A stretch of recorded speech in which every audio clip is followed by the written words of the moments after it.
Hey guys, just got back from the 9 to 5. I thought I'd just share my thoughts and opinions on Chaos Zero Nightmare.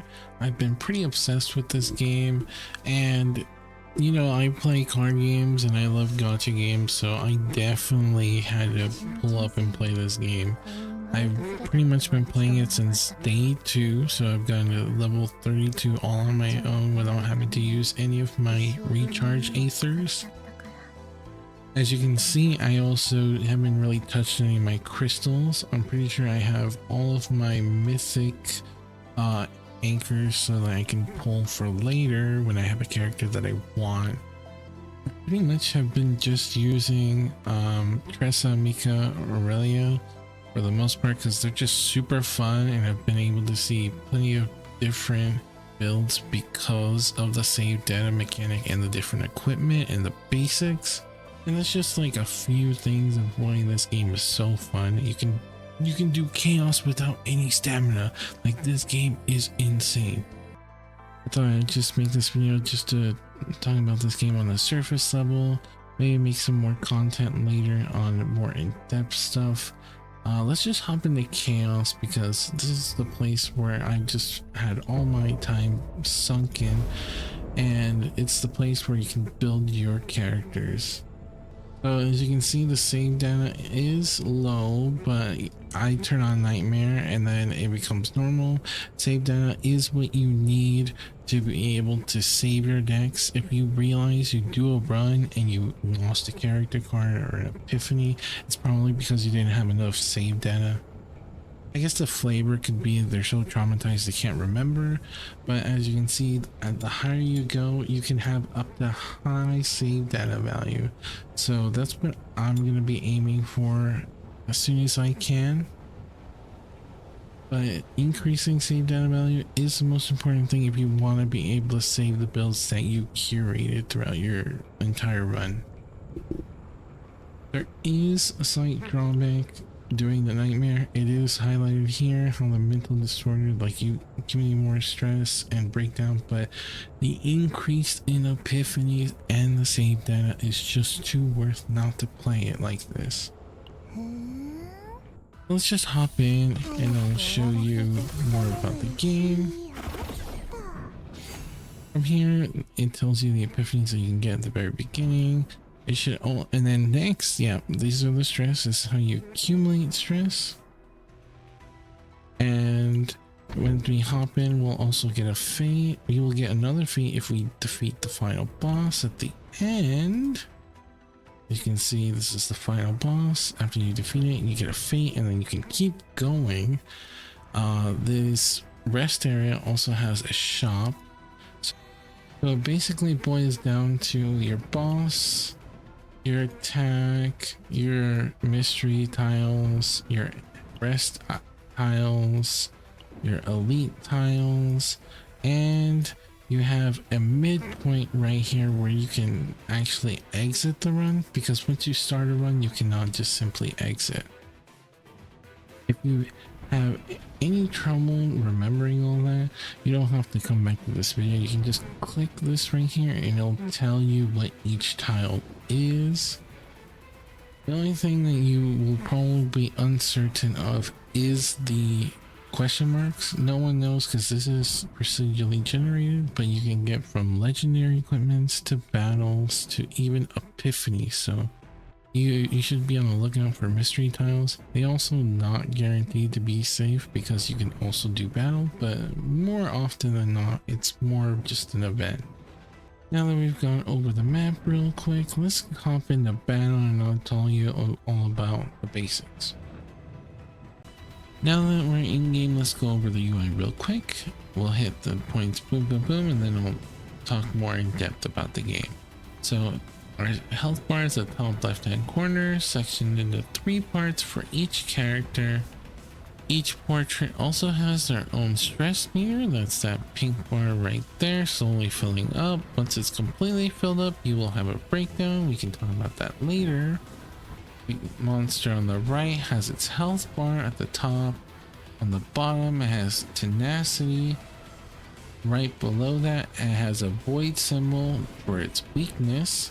And The crossing sword means that it's going to attack next. The number 8 will count down, and that tells you when they're going to perform their action next. If you have any questions on any of the symbols, you can always click the enemy to see what it means. You can also click up here to see what you're afflicted or your boons. So this game is pretty good on giving you information. There is some slight translation errors or inconsistencies, but overall this game is really good at telling you what's going on.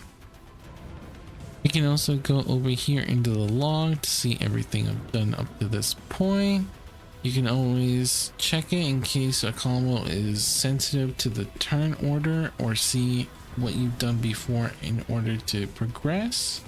Right below that is our draw pile, and the right is our discard pile, our graveyard. Clicking either will let you access to both, and the exhaust pile at the very bottom. The exhaust pile is separate because once you use everything in your draw pile and it goes to the graveyard, you basically reshuffle your whole deck, excluding the exhausted cards. That's why they have their own section. You can think of them as just banished or removed from play, like from Yu-Gi-Oh, exiled like in Magic, but they're basically cards that do not exist anymore in our deck. That's why all the cards that hit the graveyard can be reshuffled once we use them all. Right below that is our ego points. These actually recover very slowly, so every action we take can build it up.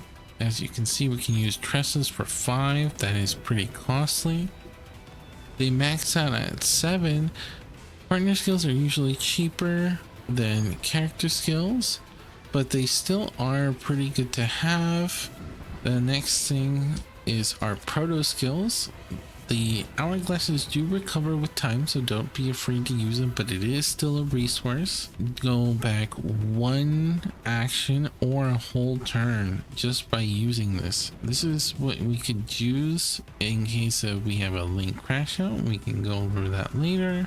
And then we have this check mark right here to end our turn early. Of course, we don't want to do that yet. Then right down here is where all the magic happens. You can see these cards have a cost value on the top left hand corner. Cards are broken down into 3 different ones, either an attack, a skill, or an upgrade, and they all have a card cost on the top left hand corner. And the bottom is our mana pool, action pool, or play points in Shadowverse. It's basically what you're going to be using in order to play your cards. The standard is free, but you can increase it easily through different means. Mika's a free-to-play unit, and she herself gives you more action points. And if you were able to break an enemy's tenacity, you could get an extra action point. So if we can use Tressa's dagger, let's use unsheathed daggers first. As you can see, it went from 3 to 2. And if we hit this enemy, you see how significant the tenacity is decreased. If we were able to break tenacity, which is basically like a poise, it would give us an action point back. So there are plenty of ways to gain action points and augment it, so don't think that you're just stuck with 3 and those high cost cards aren't worth it. They can totally be worth in the type of build that you make. That's the fun about Chaos, is that you can custom make and use basic cards to fill out your deck and do different things that you normally wouldn't be able to do. Quick thing to highlight, like we were talking about, they have a weakness. As you can see, Tressa's white damage does a lot more to the tenacity. That means that she's more likely to break the tenacity and get an extra action point, versus Aurelia's attack, who barely does damage to the tenacity. It still does quite a bit of damage to the enemy, but versus Teresa's hitting the weakness, you can see it does significantly more. Now we've gone over everything, let's go a little more in depth. Like we said earlier, the health bar is divided into 3 sections. That's being because if any character has a mental breakdown, they will lose 1/3 of the HP. That's because it's representative of the character, so if they have a mental breakdown, they basically block off 1/3 of the health bar. You cannot recover HP past that point. It is permanently blocked till you recover your sanity. The only way to recover sanity is to use that character cards that turn into breakdown cards. So basically every time you draw a character card, you're hoping to use that breakdown card to recover your sanity. Normally it takes 5 to fully recover. That's 5 dead cards you have to cycle through. There is a small chance you recover off the 1, and that is so nice, but that is not something you should be counting on. The only benefit from recovering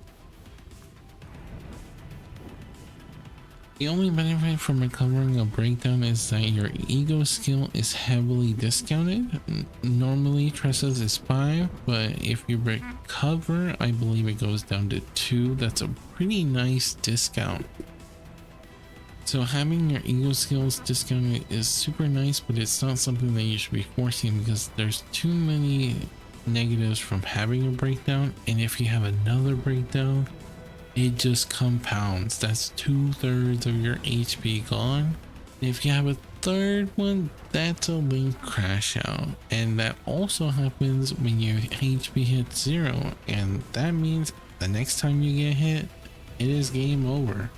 So you're probably wondering why you even have a link crash out. Why not just die when either happened? That's because you can use your proto skills to rewind it.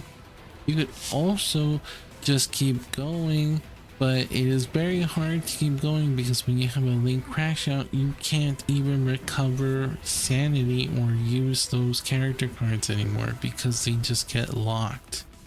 So that's why you want to avoid a link crash out at all costs. As long as one character is still sane, you can still try to recover from a breakdown and use those breakdown cards to recover your sanity.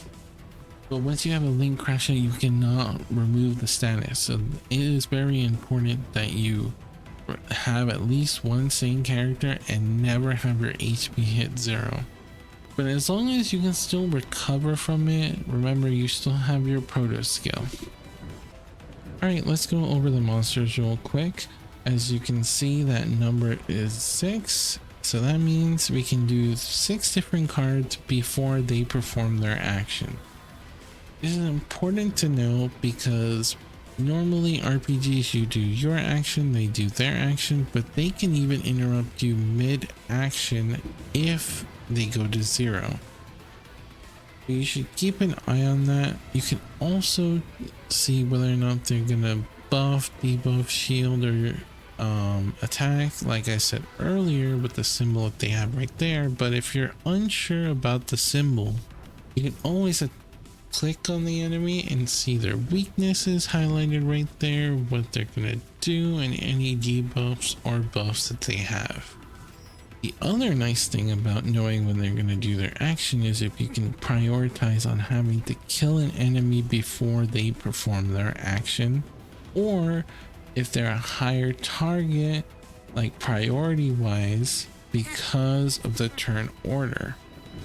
That's always a nice thing to keep in mind on whether or not you should kill an enemy because you can prevent them from attacking, or if you can maybe just like sit and heal because they're not going to interrupt your action because they have a high cost. So let's say they have 15 before they perform their action, then maybe you can just chill out and play your entire turn and not have to end early, right?